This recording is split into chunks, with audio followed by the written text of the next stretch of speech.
हाँ देखिए, माँ सरस्वती के चरणों में नमन करता हूँ।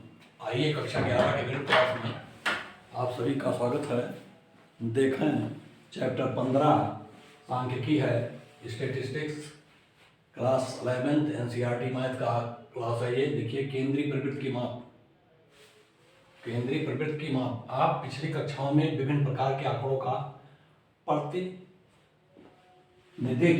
प्रतिनिधिक मान ज्ञात करने की विधियों के बारे में अध्ययन कर चुके हैं, जैसे माध्य या समांतर माध्य, माध्य अथवा समांतर माध्य, एक्स बार, माध्यिका, बहुलक, तीनों केंद्रीय प्रवृत्ति की माप कहलाते हैं। इनके बारे में आप अध्ययन कर चुके हैं। आपको पढ़ना है प्रकीर्णन माप। प्रकीर्णन की माप क्या होती है? दिए गए दो या दो से अधिक आंकड़ों के बारे में केंद्रीय प्रवृत्ति की माप द्वारा आंकड़ों की संपूर्ण जानकारी नहीं मिलने के कारण आंकड़े की बिखराव पता करना आवश्यक हो जाता है। इसे हम प्रकीर्णन माप कहते हैं। प्रकीर्णन माप से हम आंकड़े का बिखराव, आंकड़ा कहाँ तक विस्तृत है, कहाँ तक फैला हुआ है, या कौन आंकड़ा अच्छा प्रतिनिधित्व कर रहा है अपने रिजल्ट का, इसको जानकारी करने के लिए प्रकीर्णन माप का ज्ञात करना आवश्यक होता है। और हम इसे प्रकीर्णन माप कहते हैं। इसके अतिरिक्त अंतर्गत परिसर, रेंज, चतुर्थक विचलन, माध्य विचलन, मीन डेविएशन, मानक विचलन, स्टैंडर्ड डेविएशन का अध्ययन करते हैं। यानी चार चीजों का अध्ययन है। क्या क्या है? रेंज, चतुर्थक विचलन, क्वाड्रेटिक डेविएशन जिसको कहते हैं आप, माध्य विचलन, मीन डेविएशन कहा जाता है, मानक विचलन, स्टैंडर्ड डेविएशन कहा जाता है, का अध्ययन करते हैं। चतुर्थक विचलन को छोड़कर रेंज, माध्य विचलन और मानक विचलन का अध्ययन इस अध्याय में हम करेंगे। यानी तीन का अध्ययन आपको करना है। महत्वपूर्ण सूत्र इसके देखिए, चर x के विभिन्न मानों x1, x2, x3, xn का समांतर माध्य x bar equal to sigma xi upon n या 1/n सिग्मा xi, जहाँ i का मान 1 से लेकर के n तक वेरी करता है, या सिग्मा x अपान n भी कहते हैं इसको। ये आपका समांतर माध्य कहलाता है। समांतर माध्य निकालने के और भी जब आंकड़े वर्गीकृत हों, आंकड़ों की फ्रीक्वेंसी एक से पदों की अधिक हो, तो इस तरीके की आपके 2-3 तरह के आंकड़े मिलते हैं जिनके समांतर मान निकालना आपको बताया जा चुका है।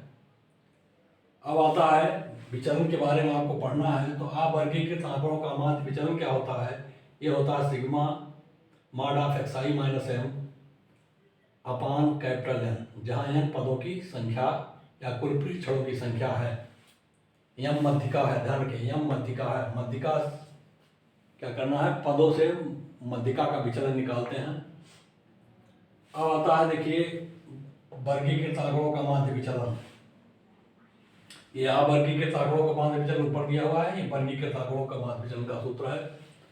इसमें क्या है? फ्रीक्वेंसी 1 से अधिक होगी, बारंबारता 1 से अधिक होगी पदों की, तब सिग्मा x मानक minus X bar mod of upon n sigma fi, जहाँ एक बार समांतर माध्य या बारंबारता है।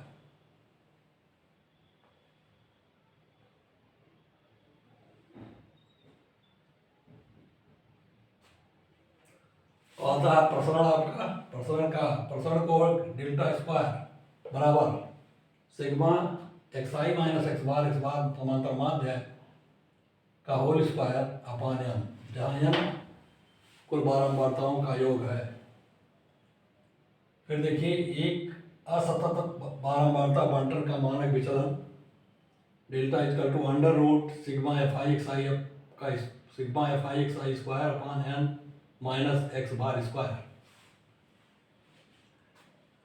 आता है विचलन गुणांक। इसके बाद विचलन गुणांक क्या होता है?